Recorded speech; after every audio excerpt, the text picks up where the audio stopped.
The Orlando FIRST regional robotics coverage is proudly powered by the Microsoft Store. Take the work out of play with entertaining tablets. Combine both with the Surface 2 or prepare for Titanfall with the Xbox One. The Microsoft Store has it all, and you can find it at f5live.tv/Microsoft.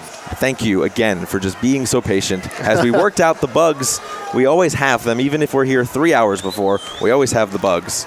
Well, I can assure you that of all the people we will have on the show today, this is the guy who will understand that, because you were here from Disney.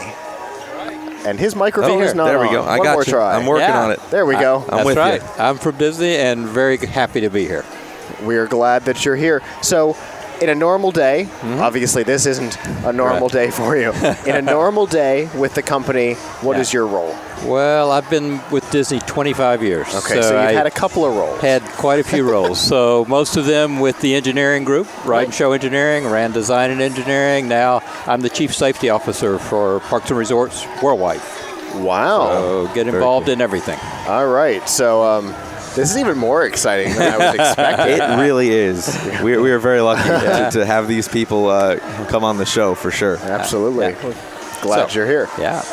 So talk us through your involvement here with FIRST. Obviously, there must be a tie here somewhere for those who don't know. There's a tie, and it goes back to Dean Kamen. When I was in charge of the engineering group, Dean had a twinkle in his eye to get out of a gym in New Hampshire, and Walt was one of his heroes, and he wanted to showcase FIRST at Disney. So I met him, spent a day with him. I was hooked ever since. That was over 20 years ago.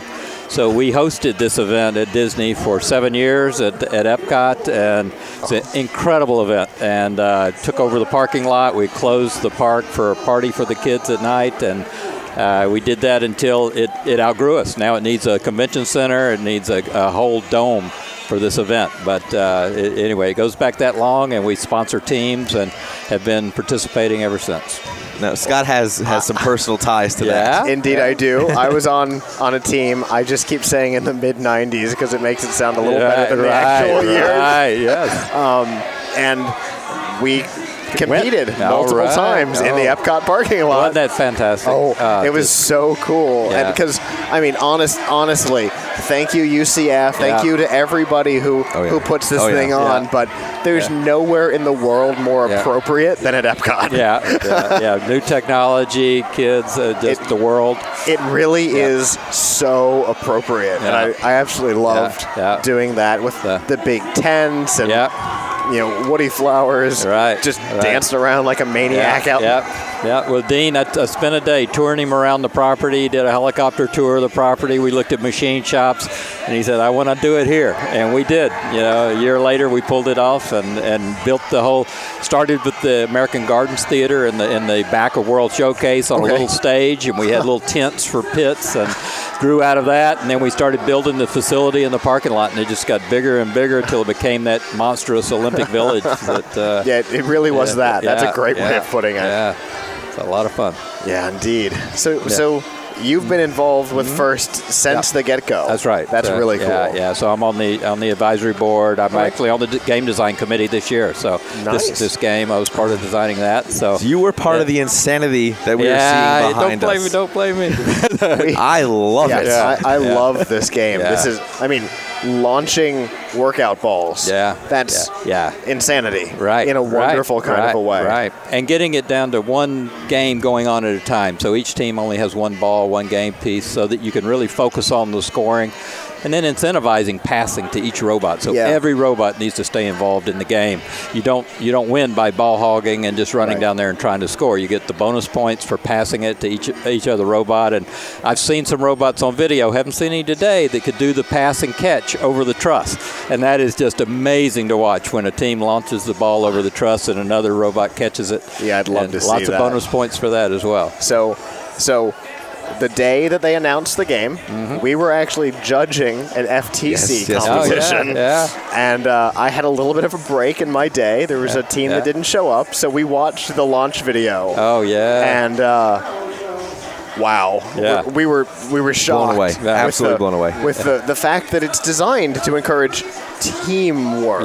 Yeah. And I thought that was a great idea. Yeah. It was a lot of fun designing it, and it's really tense waiting for that unveiling up in New Hampshire in the snowstorm where I was. But it was great. Especially knowing what it is and waiting for the reaction exactly. to it. Exactly. Oh yeah, that's got to be nerve-wracking. Yeah, but it's very much like Disney. That's what we do when we open a new show or a new ride. The most fun for me is being in the audience and having people not know that you had anything to do with it, and then just listening to all the guests and wow, they did it again, and and it's just there's nothing to replace that. Oh yeah, very cool. Sure. Well, you're from Disney. We're here in Orlando. I have to ask, how is the new Fantasyland going? It's going great. The new ride, this is going to open very soon. It's going to be so much fun. Which one's the new ride for those who may not know? The new ride is the Snow White Mine Train, which is takes you through a new mountain that we've built in the middle of Fantasyland, and a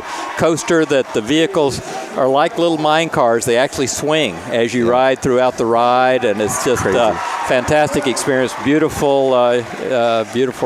I have a minor bone to pick with you, if I may have the floor here. Go ahead. Okay. Interesting. So for the past 2 years, I've taken my fiance to Disney World. She loves it there. She's a big fan of Belle. And we're from Tampa, so we can't get all the way out to Orlando all the time, but we've gone 3 times in the past year. It's good. Sure. And every time, months in advance, I've tried to book for the castle. Be our guest. For the restaurant. Get in. 2 years out. You got to book 2 years out. It's just amazing. You have to help me do this. That's her princess. There's it's not Cinderella. It is an an amazing experience too. What can we do to make this happen? Well, you can do the lunch. Lunch there. Can't you get in for that? That's really not the same. No, it's not. I tried telling her. I thought it was the same. I was wrong. I think he has to say that it would be unsafe if you don't go. That's right. That's the way that it works. There you go. All right. We'll see if we can work something out. Well, wonderful. I'm working it.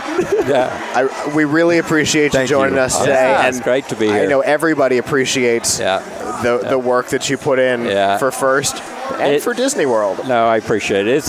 Like I said, I've never seen a program like FIRST to get kids excited and inspired to get into engineering and science and do things they never thought they could do. And this program that's why I've been involved for over 20 years. Is an amazing program. So I'm glad y'all are here to see it and tell the world about it. Well, we definitely appreciate it. And I'll tell you, one of my favorite things over the last couple of months has been the fact that Disney has started doing development vlogs. They're doing videos about the development of the new rides. And that's genius. I am subscribed to the channel. And that's great. When a new one so comes you saw out, the one on Snow White Mine Train with the side-by-side simulation and the real ride. I've been I loved the video where they showed the detail that goes into destroying each mine car differently, so each one's unique. Exactly. You guys go to a detail that is beyond belief. Well, thanks. It's a lot of fun. Again, robotics, it just ties in. Walt's vision of animatronics when he made Abe Lincoln stand up and talk at the World's Fair in New York way back, and it's amazing where it's gone today. Absolutely. I also got to make sure I mention this while I have you on.